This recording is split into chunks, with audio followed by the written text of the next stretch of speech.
വേടനായാലും അല്ലെങ്കിൽ വേടൻ ദളിതനായാലും അല്ലെങ്കിൽ നായരായാലും നമ്പൂരി ആയാലും ഈഴവനായാലും മുസ്ലിം ആയാലും ക്രിസ്ത്യാനി ആയാലും ഇത് ആരായാലും ഇത് എന്തായിക്കോട്ടെ, അതിന് ഇവിടെ ഒരു നിയമവ്യവസ്ഥയുണ്ട്. ആ നിയമങ്ങൾ പാലിക്കണ്ടേ?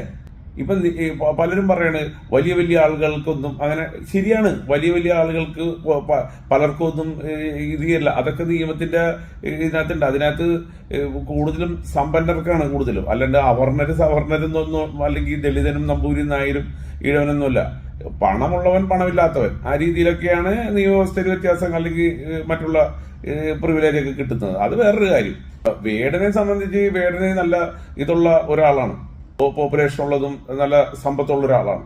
അപ്പൊ അതിനകത്തൊന്നും വേടൊരു വിവേചനം ഉണ്ടാവില്ല. അപ്പർ ക്ലാസ് ഉള്ള ആളുകൾക്ക് അങ്ങനെയല്ല ഇങ്ങനെയാണെന്ന് പറയാനായിട്ട് ഞാൻ ഒരു ഉദാഹരണത്തിന് ഒരു കലാകാരന്റെ കാര്യം പറഞ്ഞുതരാം.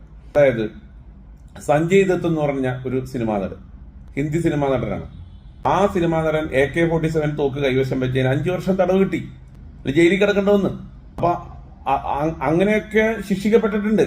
അപ്പൊ അതൊന്നും ഇതിനകത്തൊന്നും ഇല്ല. ദളിതനകത്ത് അല്ലെങ്കിൽ ഇങ്ങനെ തെറ്റ് ചെയ്യുന്നതിന് ദളിതൻ, ഈഴവൻ, മുസ്ലിം, ക്രിസ്ത്യൻ അല്ലെങ്കിൽ നമ്പൂതിരി, നായര് അങ്ങനെയൊന്നുമില്ല. തെറ്റാര് ചെയ്താലും തെറ്റ് തന്നെയാണ്. അത് ഒരു ക്രൈം ചെയ്തിട്ടുണ്ടെങ്കിൽ അതിന്റെ നടപടികൾ ഉണ്ടാവും. അതിനെ ഈ മറ്റു രീതിയിൽ ഡൈവേർട്ട് ചെയ്ത് കൊണ്ടുപോകുന്നത് അതൊട്ടും ശരിയായ നടപടിയൊന്നുമല്ല. അതിന് മുതലെടുപ്പ് എന്നാണ് പറയുന്നത്. അതിനെ പറയുന്ന പേരാണ് മുതലെടുപ്പ്. അതൊട്ടും സുഖകരമായ കാര്യമൊന്നുമല്ല.